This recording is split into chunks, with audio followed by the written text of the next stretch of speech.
We have Ethan, him from Illinois, had a question that was right up what we were talking about. Wants to talk about sexual anxiety and performance issues. Ethan, you're on. Hey, Puck, Melissa, Christy, thanks for having me.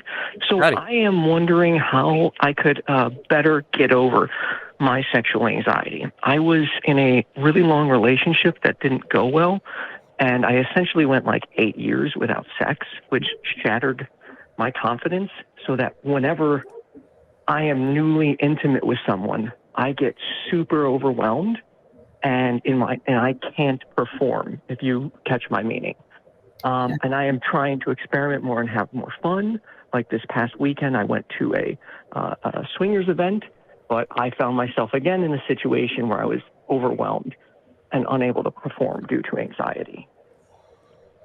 Yeah, I totally hear you on that. And a swingers event, that's like, that's a big jump. It's kind of varsity level, right? Yes.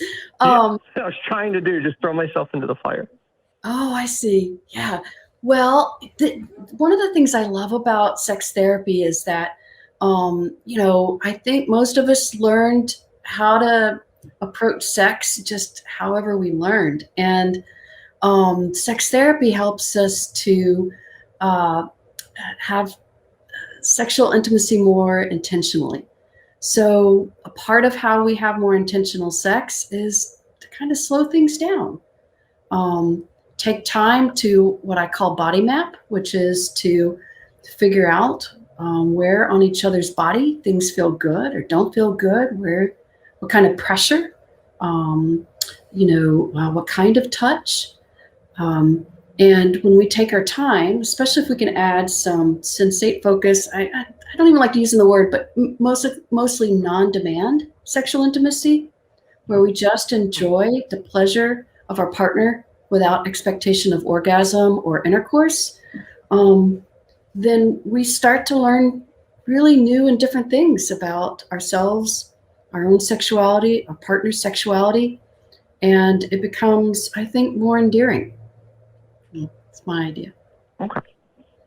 I have one follow-up question.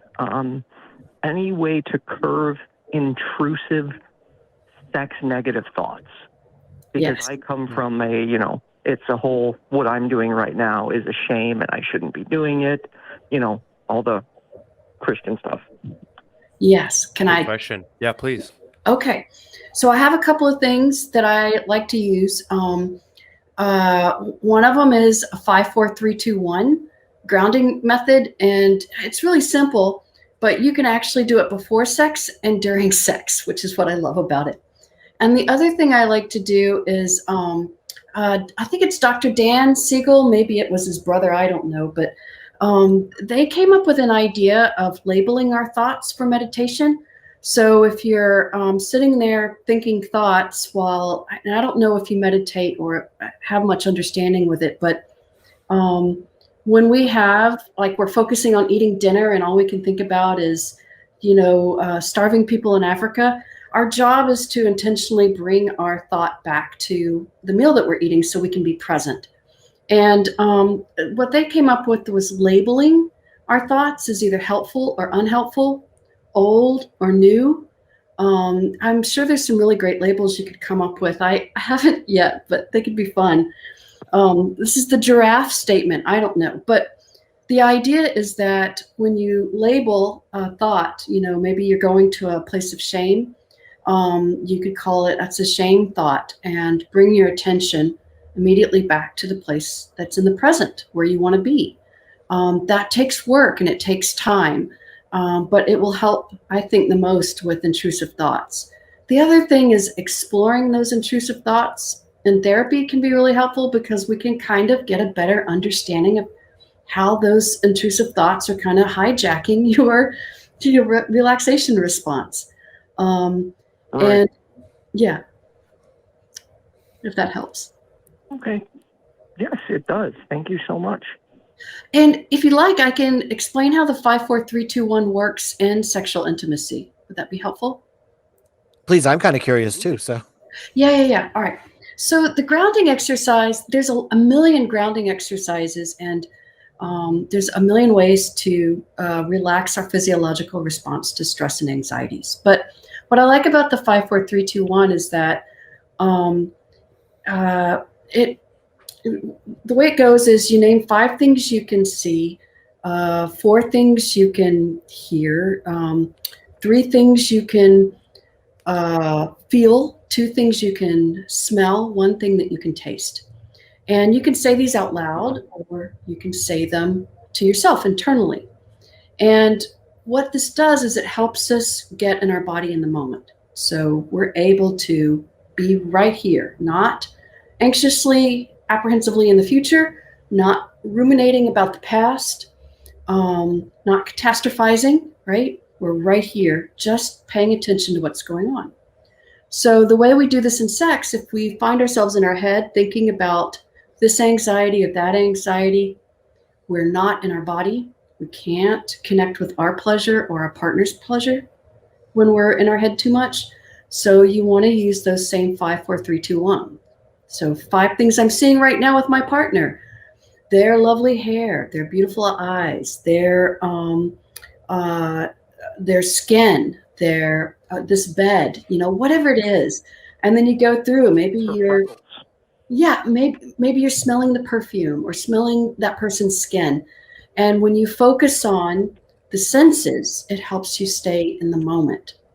And if you use that 5, 4, 3, 2, 1 with bonding behaviors, specifically focusing on things that help you feel more connected, touching hair, right? Or touching skin, these things will help you feel more intimate with your partner. Thank you so much. I am definitely going to try that. Cool. And the only thing the non-therapist among the panel has to add to that is, I would say, don't feel bad if it doesn't work out immediately. This isn't like a switch that you can flick and suddenly tomorrow everything goes the way you imagine it will. It probably takes a good amount of time and a good amount of dedicated effort toward this before you can see meaningful results. And I had one more, but I completely forgot about. Oh yeah, the idea of drifting thoughts, because I just had one right there. Totally normal. I mean, this is something that happens to a lot of people in sometimes the weirdest contexts where you feel like you ought to be able to concentrate on this one thing, but your mind drifts. Something will just suddenly go in there. Yeah. And that's why I wanted to hear what those grounding exercises were. This is something that sounds like it could really be useful. So keep at it. And the same thing I tell everybody always who calls in, keep in touch with us in the community and let us know how you're doing. Thank you, Pop, Well said. Christy, and Melissa. I hope you both have a pleasant day. Thank Hey, you. thanks so much. Thank you. Also, one more thing to add to that is that if you look at the books on anxiety and anxiety management, there are 100 million of them. I mean, it's crazy how many books on anxiety there are.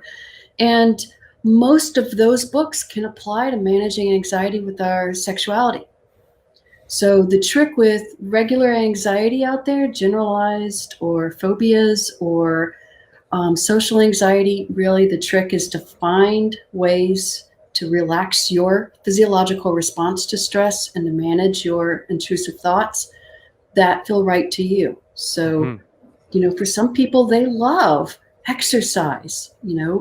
Some people love creative visualization. So the main thing about this is that, just like Puck said, it may not work for you. It may not, using pranayama may not be one person's thing, and it doesn't work for everyone with anxiety. So the trick is that there's a lot of exploration that goes into managing your anxiety. And what I love about that exploration, not that it's a pain in the ass and hard, but that it is literally a liberation of self. Mm-hmm. Yeah, and I guess just a word on that. I feel like we have to kind of tell people both things, right? Because we want to encourage people to just stay curious, to not necessarily like rely on any one technique. Nobody can tell you what's going to work best for you. We can just sort of provide some opportunities and then let you sort of sample and taste.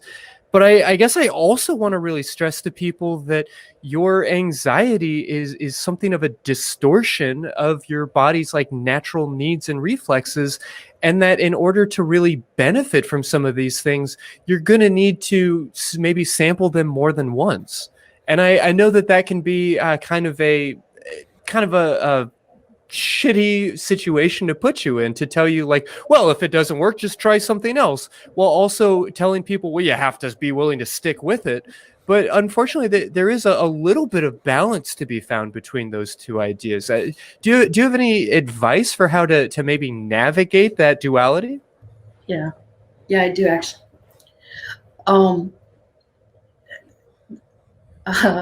Positive expectancy response, which is basically the same as the placebo effect.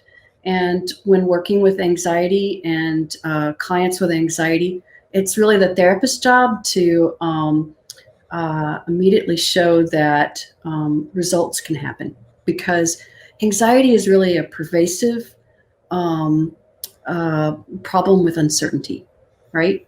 So if someone comes into your office who's anxious, they are struggling with uncertainty. And part of our job is to help provide a little bit of certainty that help is there. One of my favorite examples of this is a therapist who did exposure response therapy for fear of flying. And he had people sign a informed consent that said at the end of the 12-week session, you will rent a plane and we'll fly it together. And what that informed consent really does is it reassures the client that they will be able to manage their anxiety and fear of flying by the end of 12 weeks. So a part of it is bold. Well, it's also true. Mm-hmm. So if we can stay connected with our clients through their uncertainty, through their struggles, and remind them that this is possible, there is a way, then we're helping our clients to find a way through it. Because remember, anxiety's main MO is to get people to avoid. Mm-hmm. So people with anxiety, I can't come to therapy today. Maybe we should talk about that. What's going on? Fair to say. Yeah, so it's tough sometimes, but that is part of the work, is having and building that courage to be able to confront the discomfort.